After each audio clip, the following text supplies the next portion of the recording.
Welcome to FinScale, a podcast created by Solène Niederkorn, shedding light on innovation in finance, banking, and insurance.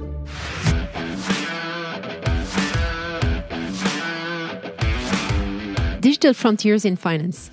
Chris Skinner, founder of the Finanser.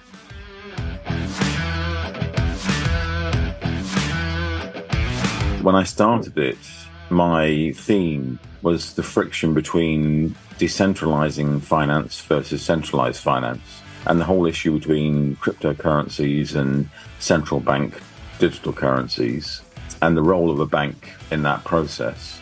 And then it became intelligent finance and intelligent money, which is, what if we made every transaction intelligent using ChatGPT or Bard or something similar?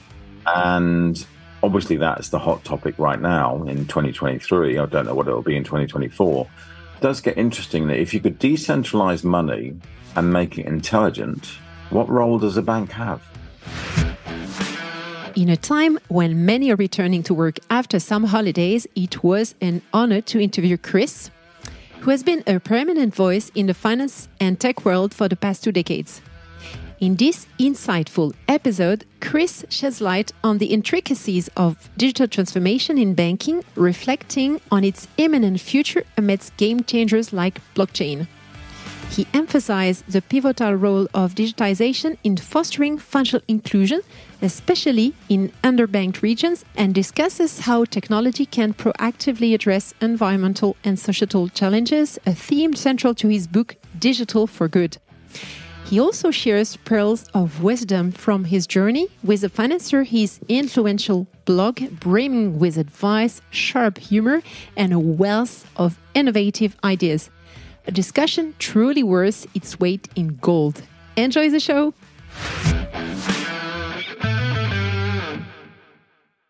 Hi, everyone. Hi, Chris. Hi. I'm really honored to have you on my podcast, Chris. You're an authority on fintech, banking and tech, and I would like to discuss many things with you today. Can you maybe introduce yourself before we talk about the future of finance and the Finanser? Sure. I'm known mainly as somebody who says the way it is. I've been doing that for almost 20 years when I started blogging at thefinanser.com. And before I started blogging and writing books, I've produced over 20 books. I was a professional in technology and financial services, which these days everyone calls fintech. Back then we called it technology and banking, technology and financial services. So that's me. Okay, perfect. So as I said, there are many different domains that I would like to dive into with you today. The first of this topic is the way tech can really address the evolution of the financial sector and support the transformation, the digital transformation of incumbent in particular. So maybe we can start with this. A very simple question, and considering that you know very well the industry and you've been working in banks and financial institutions, so how would you say are the key success factor for banks and incumbent players to successfully undergo digital transformation based on your experiences and the interviews you had with all those banks? Well, I think there's a number of different pressure points, which is, on the one hand, if you're in a bank, keeping things stable and secure. And on the other hand, if you're in a startup technology company, changing the system and making everything different.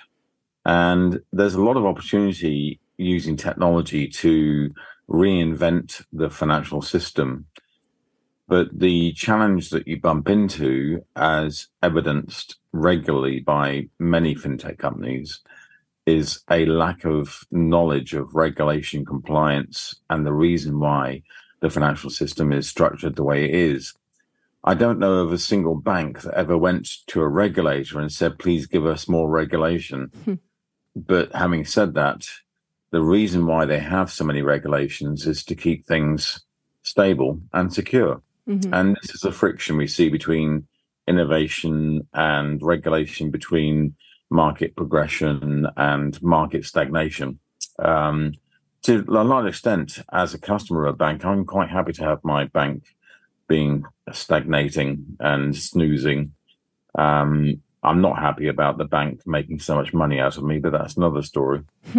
I mean, the point I'm making is that a bank makes huge amounts of profit out of its customers, whether they're corporate, commercial, investment, assets, or retail. Every part of a bank makes a lot of money. And the whole reason is that banks are there to be boring and stable and regulated by governments to ensure they don't lose our assets or our money.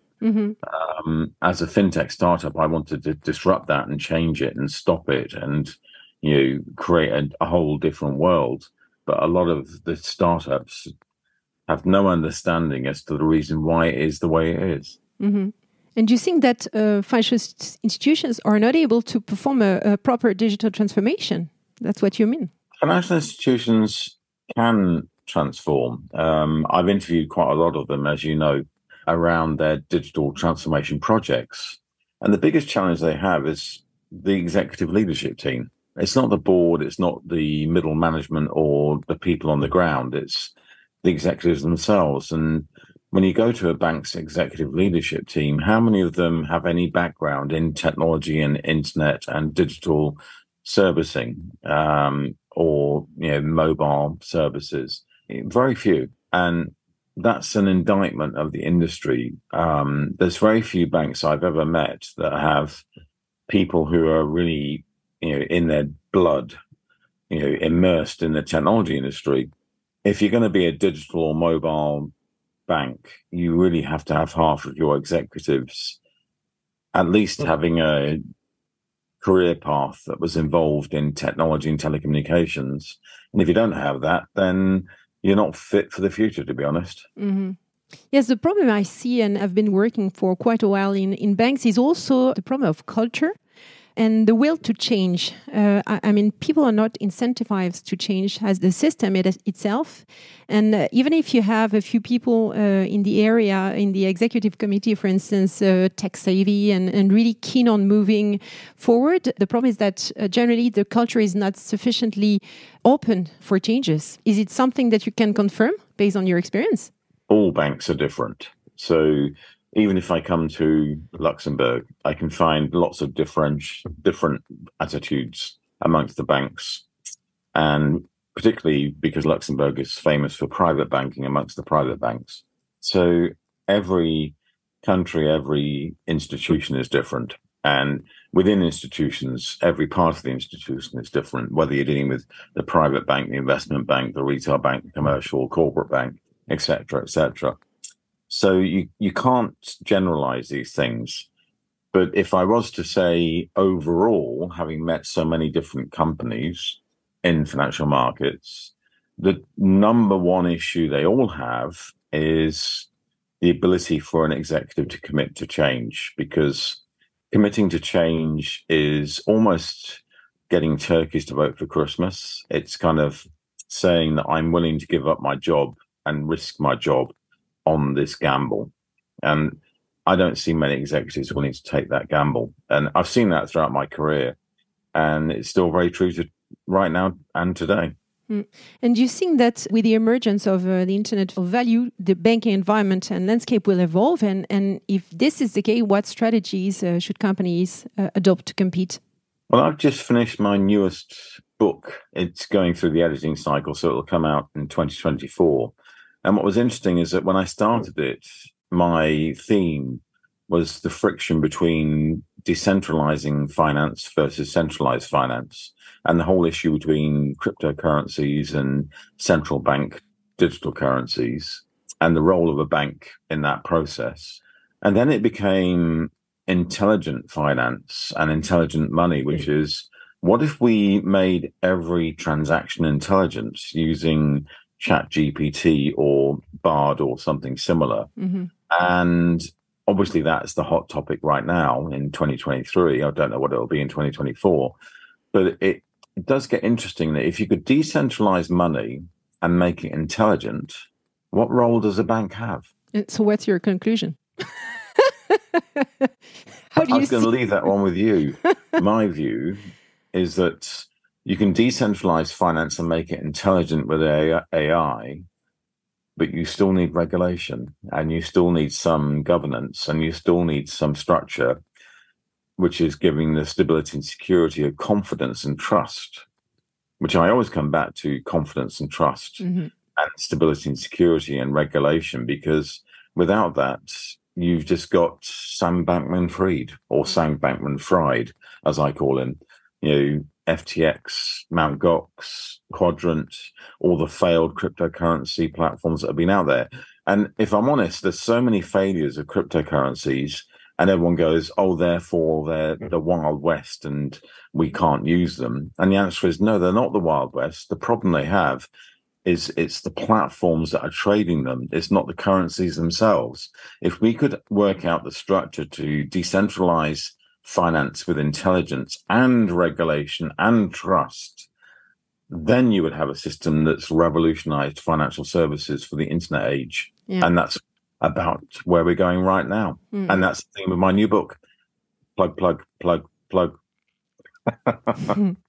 And talk about some interesting books that you wrote. There is one that is called Digital for Good. You correct me if I'm wrong, huh?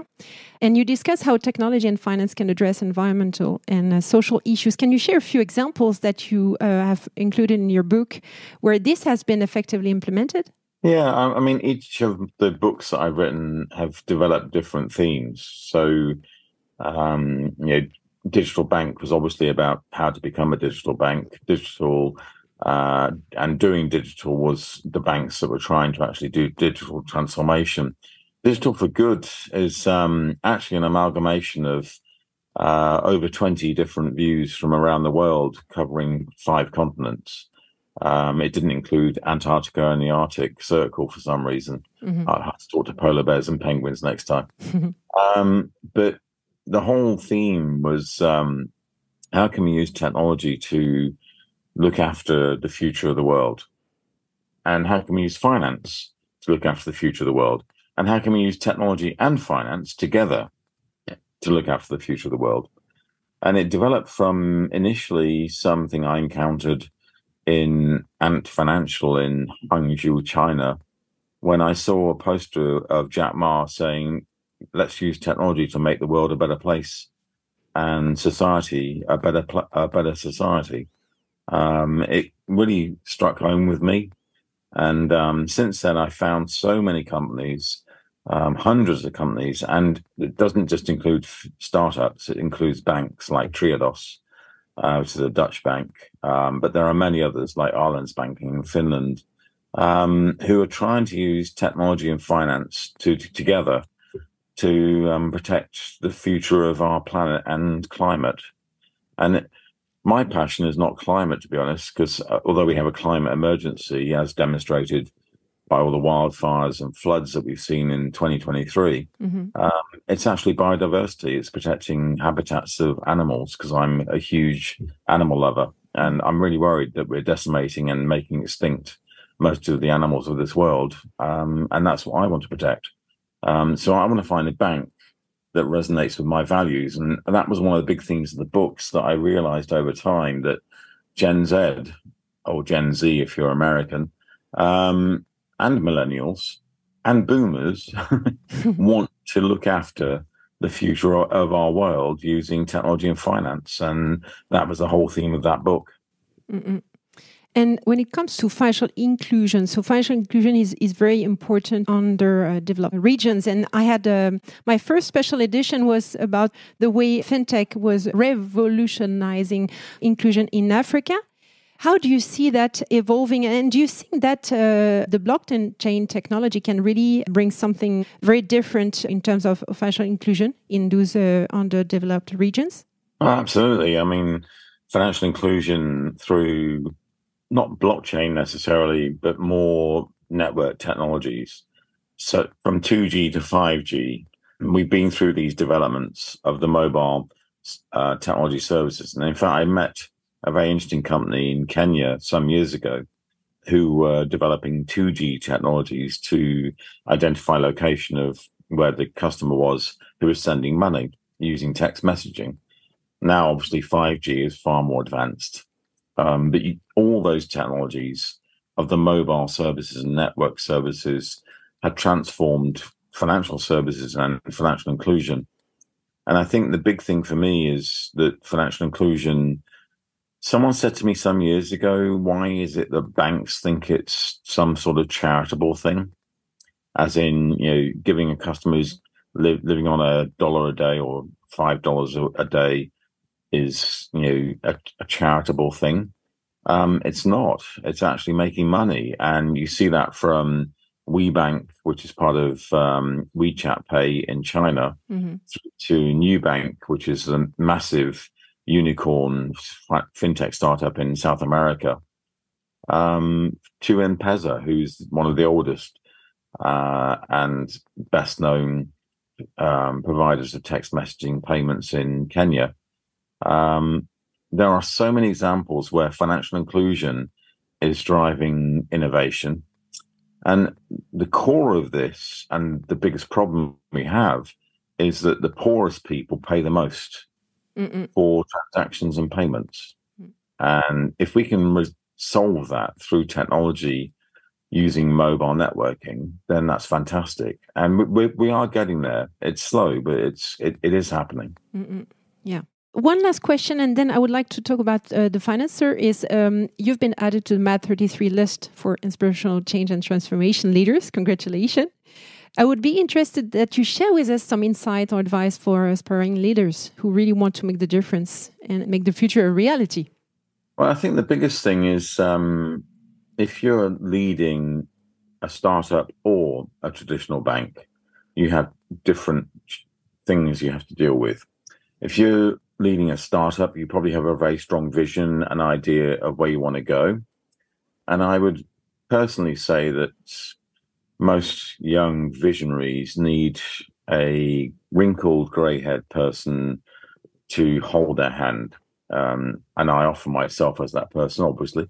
But it's very much around, if you haven't been around the markets, then you don't know how the markets work. And a good example of that is the question asked to Jamie Dimon, who's the CEO of JP Morgan Chase, by his daughter when the financial crisis occurred of 2008. And she said, "What is a financial crisis?" And he said, "Something that happens every 5 to 7 years." So if you understand that, then you know how to deal with it. And I think particularly in 2023, where we're seeing what I call the fintech bloodbath and the crypto winter, someone who's been around the block who can assist and guide in that process is very important. Equally, though, on the other hand, if you're a financial company and you've been around the block and you have that understanding, the issue you have is ingrained DNA that says we don't need to change. We can just do what we've always done. And if you just do what you've always done, you always get what you always did. And it kind of doesn't work anymore because the world has moved on. So you need to move on. And I think it's very hard to persuade financial executives in the executive leadership team, who I mentioned, to get with it in terms of see the change, embrace the change, and move on with the change. It's very hard to do that when you've been doing what you've done for 20 or 30 years. Clearly. And don't you think that bringing diversity and more tech-oriented person at the board can change? Meaning that if you have that kind of board constitution, then you can ensure that you have an executive committee that is more motivated to move in that direction? Yeah, I'd like to say yes. But when I look at this question of diversity, I normally walk into boardrooms in traditional companies that are primarily male and old and white. And the day that I find more females or those who identify as whatever sex they want to be and of different nations and colors, then I will celebrate. At the moment, I don't see that. We all agree. Any other advice, or we can move to the Finanser? I think my final advice is we all recognize that artificial intelligence is going to have a massive impact on our world and jobs. And if I look at artificial intelligence in financial services, I kind of feel there's an awful lot of stuff that we do that can be completely automated by the system. So then the question is, what do the people do? My answer has always been relationships. And then I start to wonder about this because I saw something the other day that was a survey of over 3,000 questions or people, rather, questioning doctors. And they didn't know whether they're talking to ChatGPT or an AI engine versus a human real doctor. But they found, and surprisingly, the end of the survey was the artificial intelligence was far better at dealing with humans than the doctors. So you kind of wonder, I guess it's because the doctors are under pressure and time, and the systems are not. But you kind of wonder, so what role do we humans have 30, 50, 100 years from now?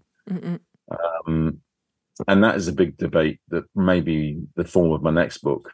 A little known fact is that Elon Musk's grandfather, Joshua Holdman, was the founder of the technocrat movement. And the technocrat movement had this vision that the future is where machines do everything for us and we just live in a fantasy world. Maybe that is our future. That's a bit frightening, though. Yeah. Clearly, it's frightening me, to be honest. Okay, thank you very much, Chris. Very insightful.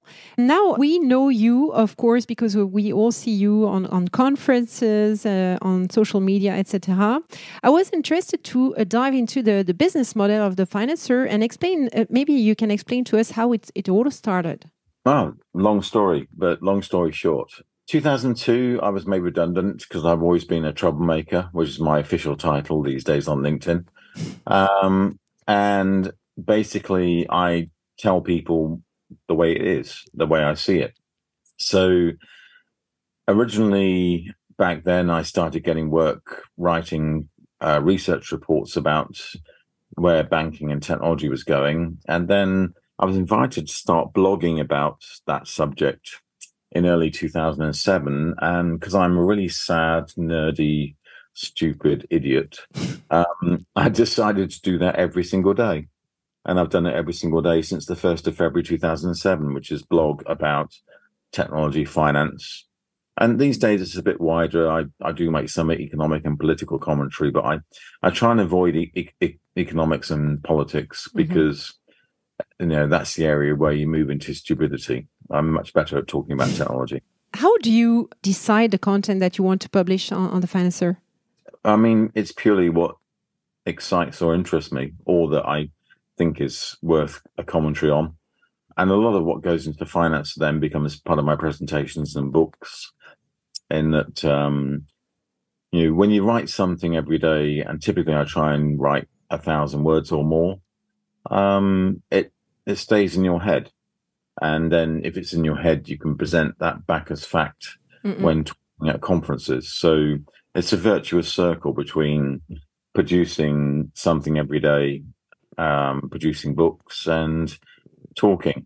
And the only thing I try and stick to is it has to be something that I can always bring back and relates to banking and finance. And how did you grow your audience? In the beginning, were you read by bankers? Who were your first readers? And how did it evolve? And how did you adapt to the evolution? Well, I mean, to begin with, in some ways, it was quite easy because not many people were blogging about finance and technology or being active on social media. These days, it's much harder because there's thousands of people. But when I started back in 2007, it began by working with a couple of sites like swiftcommunity.net and finextra.com.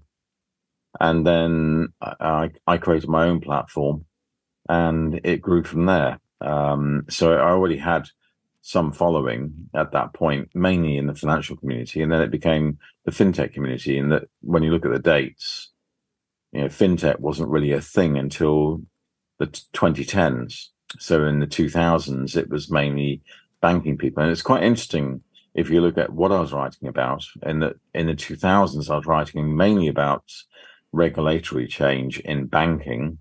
And yet in the 2010s, it was mainly about technology change in finance. And so things move on. And right now, the main thing I'm writing about is how, going back to what we said before about digital for good, technology and finance can change the world, and artificial intelligence can make money think for us, which is my big theme right now. When we don't have to think about money because money thinks for us. And if we look behind the curtain, you have a team of people also writing for you, or you're fully writing your blog posts and you do everything on your own? No, there's no team. It's all me every day. Okay. Wow, that's impressive. I told you I'm boring. So your main activities is advising, board seat, writing, any other activity?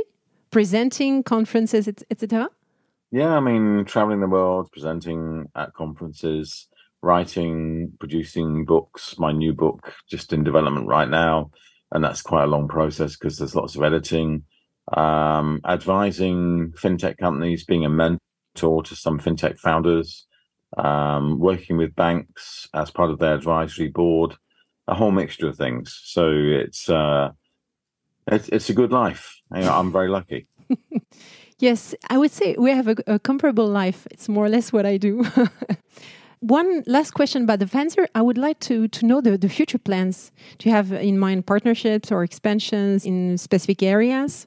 Well, I think the biggest thing going forward is obviously going back to artificial intelligence, and that ChatGPT can write my blog for me. I did actually ask it to write a blog entry the other day, and it came up with one that was better than I could write. So I'm kind of going, so if these systems can replace me, what do I do? And there's a number of factors in that question. One is the only reason why ChatGPT can write a better blog entry than Chris Skinner is because Chris Skinner has written thousands of blog entries over the last 15 years. So it's just amalgamated that structure and phraseology into something that looks impressive, but actually it's just integrating the stuff that's been created by humans that's gone before. Mm-hmm. So humans will always be needed going forward. From my side, I guess my main focus is on things like cryptocurrency, quantum computing, artificial intelligence, and where we can make money. And it's in those areas I think we'll make the most money. I'm very excited by what might happen to X, for example, which was Twitter, because Elon Musk has always been an advocate of Dogecoin. I'm not a fan of Elon Musk. I said the other day that Elon means elongated and Musk means stink. So I'm not sure whether that's a good or bad thing to say, but the future is one where it's pretty obvious. There's a lot of people creating a different world. And is it augmented, virtual, artificial, real? I don't know, except my bet would be whatever world it is, there will be a bank involved and money involved. That's where I'll be. Yeah, that's true. So 2 last questions. One about children and the arts, because apart from being a fintech expert, you're also a children's author and a co-founder of the Portrait Foundation. Can you say a few words about this initiative? Well, you're too kind, Celine. So during the pandemic, I started making up stories for my kids, and then I shared the stories with my publisher, and they were very kind, and they published them. In fact, they published 5 books, Captain Cake and the Candy Crew, series of books about teamwork, loyalty, diversity, and how to work together. And my favorite character is Private Potato. And Captain Cake and Lieutenant Chocolate, Sergeant Jelly have superpowers, and Private Potato has none, except she's the only one who can fly the ship and repair the ship. So without her, the Candy Crew would be nothing. And so that was fun. In fact, I've written a number of other events following on from the first 5 books, which we'll see if the publisher want us to take forward. And the Portrait Foundation is, a world famous portrait artist who's a friend of mine, Basia Hamilton, and has, produced portraits of many of people in high society in Europe and America, including Boris Johnson and Donald Trump's children, for example. She and I got together, we get on very well, and we created the Portrait Foundation, which is there to encourage children to paint their parents' portraits. Typically, children paint their mother's portrait, which I think is biased, but mothers tend to be a little bit more in the children's mind than fathers. Okay. Thank you very much for taking the time. I always conclude my discussions with my guests on a book recommendation. So among all your books, which one would you say is the must read for our listeners? I'm so tempted to say CaptainCake.com. Why not? But I'll probably say it's the next one, which is Intelligent Money, when your money thinks for you. But as that won't come out for another year, in the meantime, read Digital Human, how technology includes the whole world. Great. Thank you, Chris. That was very insightful. Thank you for taking the time. And thank you very much to Mel, who kindly organized this call. See you soon. Yeah, take care. It's a pleasure. Bye. Thank you all for listening and sharing this moment with us. Don't hesitate to contact me on Twitter or LinkedIn to share your comments and reactions. You can also rate this episode on your favorite podcast platform. See you soon.